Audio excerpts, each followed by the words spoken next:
Попробовал кое-какую фишку в шортс, и она оказалась рабочей, даже более чем. Такое удержание на шортс кажется чем-то нереальным, ведь в начале видео здесь 200% зрителей. Если перейти в середину, то здесь остается 150, а в конце ролика до сих пор остается 108% зрителей. Это значит, что они досматривали ролик до конца и пересматривали его еще несколько раз. Доля посмотревших здесь 85/15, ну просто блестящий результат. Есть еще одно видео, средний процент просмотра 115, и в начале видео 192%, в середине 112 и в конце также остается 100% зрителей. Доля посмотревших здесь 73/26, чуть-чуть похуже, но в принципе тоже хороший результат. Покажу еще один ролик, который похуже, чем два предыдущих, но все не так просто. Здесь средний процент просмотра 94%, в начале 166% аудитории и в конце 78%. Кажется, что вообще, это плохой результат, но если обратить внимание на долю посмотревших, здесь 88%. Такие цифры можешь делать и ты, потому что сегодня я расскажу, в чем секрет этих шортс и как добиться такого удержания. А в конце покажу, сколько все-таки просмотров на этих видео. Фишка, про которую я собираюсь рассказать, просто не дает людям возможности пролистнуть ваши видео. Они будут смотреть их от начала и до конца. Предположим, что вы еще никогда не делали шортс и не знаете, как с ними работать. Что вам нужно сделать, чтобы ваши видео досматривали до конца? Кстати, это касается не только новичков. Если у вас уже есть шортс канал, то вы можете увеличить свои просмотры в 2-3 раза точно. Итак, вирусный шортс делится на 3 части: первичный крючок, крючок и история. Большинство людей говорят только про крючок, то есть начало вашего видео, первые 3 секунды. Но самое важное здесь это первичный крючок. Это то, что зрители видят сразу, как им попадается ваше видео, и они решают, пролистнуть его или нет. Ваша задача захватить внимание зрителя сразу, с первых миллисекунд. Как раз таки в этом и помогает первичный крючок, но об этом позже. И вот если я посмотрю на кривую удержания, которую я показал в начале видео, вот как бы я разбил ее. Первичный крючок — это самая первая часть, видите, нулевая секунда, то есть то, что бросается зрителю в глаза прям сразу. Затем идет крючок, это первые 3 секунды, и здесь уже будет небольшой спад, но это нормально. Невозможно делать так, чтобы кривая была идеально ровной. Люди будут пролистывать видео, это часть процесса, и это абсолютная норма. В середине ролика у меня все еще 140%, это редко бывает, но как видите, это реально сделать. И ваша кривая должна быть как можно ровнее до самого конца, без резких спадов. И вот сейчас зайдите в творческую студию и посмотрите статистику ваших видео. Если в начале есть сильный спад, значит вы недостаточно зацепили людей, и в этом проблема. Нет ничего интересного, почему люди бы остались на вашем ролике. Возможно, резкие спады будут в середине, значит вы либо затянули, либо вставили какую-то рекламу туда. Здесь уже дело в вашем сценарии, но об этом позже. Проанализируйте сам ролик и поймите, почему там резкий спад. Тогда вы начнете понимать причину отсутствия просмотров и будете каждый раз корректировать это. Давайте рассмотрим на конкретном примере, что я имею в виду под словом первичный крючок. Я возьму в пример ролики Айрака, потому что он делает идеальные шортс, и вы сразу поймете, что к чему. Видео на 136 миллионов просмотров.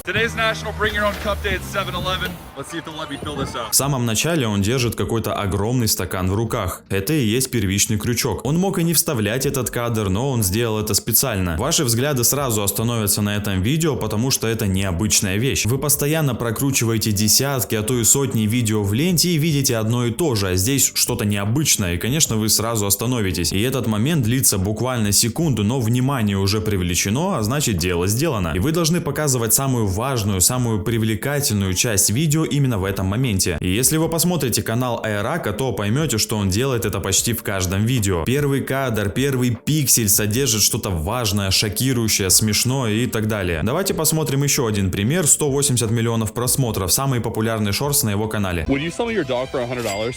Продадите ли вы свою собаку за $100? И в этом моменте он держит деньги в руках, а не просто говорит об этом. И мы понимаем, что дальше он будет предлагать еще больше денег другим людям, и нам становится интересно, чем же закончится этот ролик, сколько денег он предложит по итогу и продаст ли ему кто-нибудь собаку все-таки. Теперь давайте посмотрим мое видео, которое я показал в начале, и разберемся, в чем же здесь заключается первичный крючок. Вы просто посмотрите, что происходит. Эта машина пролетела здесь, и никто даже не пытался затормозить. Как вы видите, проходит буквально секунда, и я уже зацепил внимание зрителей. Здесь показано, как машина проезжает без тормозов и ловко проезжает встречные автомобили. Внимание привлечено, а дальше можно продолжать историю. И я не говорю, что нужно проспойлерить самую интересную часть ролика в самом начале. Это должна быть буквально секунда, чтобы подразнить аудиторию, а потом вы можете показать середину ролика. Этим крючком вы заставляете людей остановиться и выслушать полную историю. Откуда взялись эти кадры, что вообще произошло и так далее. И это должно быть как можно быстрее. Многие говорят, что крючок это 3 секунды, но я с этим не согласен. Вы должны захватить внимание сразу. И крючок должен быть не только визуальным, но и подтверждаться словами. Слова это тоже крючок. И чем эти слова будут более колкими, тем лучше для вашего видео. Вот хороший пример, чтобы вы понимали. Решил проверить очередное нашумевшее видео. Ну не может столько очищать какое-то мыло. Тут показывают, что оно отстирывает все, что угодно. Ну а я решил проверить на своих обычных кроссовках. Возьму несколько пар старых кроссовок и попробую их оттереть. Видите, он показывает прям с первых секунд, что какое-то мыло отмывает кроссовки и вообще любые загрязнения буквально за секунду. И он простыми словами говорит, что хочет разоблачить это видео. Визуальный крючок это мыло, которое отстирывает любую грязь так быстро. А словесный крючок это уже дело сценария. И нужно также зацепить этими словами и задержать зрителя как можно дольше. Нужно понимать психологию зрителя и быть на его месте. Спросить себя для начала, а досмотрел бы я свой ролик до конца, цепляют ли его первые секунды? И когда вы поймете психологию этих крючков, вы сможете делать вирусные шорты в любой нише. Но это не так просто понять с первого раза. Зачастую это занимает много времени, месяц или вообще год. Я потратил на изучение шортс очень много сил и времени, зато теперь знаю, как работать в любой нише. И если ты хочешь научиться делать такие видео правильно, то записывайся ко мне на личную консультацию. Она подойдет любому человеку, и новичку, который хочет уволиться с работы и начать зарабатывать на YouTube, и предпринимателям, которые хотят привлекать клиентов в свой бизнес. За время консультации ты получишь пошаговый план действий, как набирать большие просмотры и в чем секрет вирусных роликов. Я работаю со всеми индивидуально и разбираю конкретно ваш запрос без какой-либо воды и обобщенных формулировок. Кстати, это касается не только шортс, но и длинных видео. Чтобы узнать подробности и записаться, то напиши мне в личные сообщения в Телеграме. Чтобы понимать, какой крючок зацепит именно вашего зрителя в вашей нише, нужно анализировать конкурентов. Посмотрите самые популярные ролики, что они говорят в этих видео, что они показывают в самом начале. Ролики вирусятся не просто так. Если вы думаете, что ваш ролик залетел случайно, то нет, всегда есть причина. Значит, вы зацепили зрителя, но сами не поняли чем. Нужно пересмотреть ролик и понять, в чем была зацепка, и делать это в дальнейшем. Причем крючки это не обязательно какие-то необычные кадры, волнительные моменты, да. Это может быть какая-то известная личность, какой-то известный бренд, либо какая-то вещь, которую люди в обычной жизни не делают, понимаете? С крючками разобрались, теперь давайте поговорим об основной части шортса, это история. В первую очередь вы должны оправдать свой крючок. То есть крючок в начале это не обман зрителя, а наоборот, зритель должен получить то, чего ожидает в самом начале, понимаете? Вы закинули удочку, но теперь нужно как можно дольше тянуть, чтобы по итогу вытянуть огромную рыбину. История должна быть написана таким образом, чтобы интрига сохранялась до последней секунды. Это искусство сторителлинга, и овладеть им не так уж и просто. Но я знаю приемы, которые именно сейчас работают. Вот, например, года 2 назад было актуально делать шорты с динамичным монтажом, громким голосом, шокирующими фразами в начале, но сейчас это уже не актуально. Сейчас зрители любят спокойные видео, рассказанные простым языком, чтобы это было понятно всем. Какие-то обыденные вещи, но в необычных условиях. Либо когда человек выполняет какие-то необычные задания, либо вы рассказываете про такие вещи, которые интересны всем. Я покажу вам примеры, чтобы вы понимали. Вот, например, свежий ролик «Зачем задувать воздух под лед?» 3,7 миллиона просмотров. Как вы думаете, для чего этот парень специально задувает воздух под лед воздуходувкой? Дело в том, что так рыбаки заманивают рыбу. С самых первых секунд необычный гаджет, который люди не видят каждый день. История написана простыми словами, спокойным голосом, и с каждой секундой идет интрига, так люди заманивают рыбу. И я вот спрашиваю лично себя, каким образом, интересно, они будут заманивать рыбу, и я смотрю до конца, чтобы узнать ответ. Давайте рассмотрим еще один пример. Ужас, пришел к соседке на стрижку, а тут такое. Наверное, от того, что хожу без шапки в такую погоду. Соседка давай меня лечить своими народными средствами. Сказала, что ее учила так бабушка. Но от этого толку ноль и ничего такого не помогает. Хорошо, что есть у меня вторая соседка сверху, которая точно знает, что мне поможет. Это лучшее средство от прыщей и морщин. Идеальное черное нано-мыло с маслом змеи. Вот видите, обычная вещь, но она цепляет. Первичный крючок в виде неприятной головы еще и подкрепил словами «ужас, пришел на стрижку, а тут такое». А потом словесный крючок, потому что хожу зимой без шапки. А дальше идет интересная история, написанная простым языком для обычного человека, но ее интересно слушать. А вот эти обороты типа «хорошо, что есть одна соседка сверху» вообще отлично байтят людей на комментарии. А комментарии и лайки это второстепенные показатели, которые хорошо бустят ваш ролик. Вот так и нужно делать. Да, конечно, важна еще идея помимо сценария. Не будет хорошей идеи, вы хоть из кожи вон лезьте, ни один сценарий, ни один крючок вам не поможет. Идея должна будоражить людей, это залог успеха. Ваша идея должна быть чем-то из ряда вон выходящим. Возможно, идея может быть глупой, но главное сделать так и подумать головой, почему эта идея вообще интересна и почему почему зрители должны ее досмотреть. Почему ролик про это мыло посмотрело почти 6 миллионов человек? Потому что он взял такую идею, которая касается почти всех людей. Каждый человек ходит в парикмахерскую и стрижется. И им стало интересно, неужели это после стрижки у него на голове появились эти болячки. И они смотрят до конца. А здесь просто реклама мыла из Wildberries. Мало того, что они себе еще и продаж подняли на Wildberries, так еще и просмотры набрали на видео. Думайте и постоянно анализируйте, потому что YouTube это полноценная работа, а не какая-то темка. Итак, сколько же просмотров набрали мои видео, которые я показал в самом начале? Первый ролик, на котором 139% удержания, набрал 13 миллионов просмотров. Второй ролик, на котором 115% удержания, набрал почти 14 миллионов просмотров. И ролик, у которого всего 94% удержания, набрал, как вы думаете, сколько? Набрал 11,3 миллиона просмотров. Мне так любят писать в комментарии, мол, тренеры не играют, но вот посмотрите на мои просмотры, это мои каналы. Если бы я в этом не разбирался, какой смысл мне снимать обучающие видео? Такие просмотры я получил не сразу, мне пришлось перепробовать много гипотез, набить кучу шишек, но зато теперь я знаю, как это делать. И если ты не хочешь тратить месяцы и даже годы на изучение шортсов, то я могу все сделать за тебя на продюсировании каналов под ключ. Твоя задача просто озвучить ролик или снять себя в кадре, а дальше я все сделаю сам. Подробности можешь найти в описании. Если видео было полезным, то надеюсь на твою поддержку в виде лайка и комментария. Спасибо.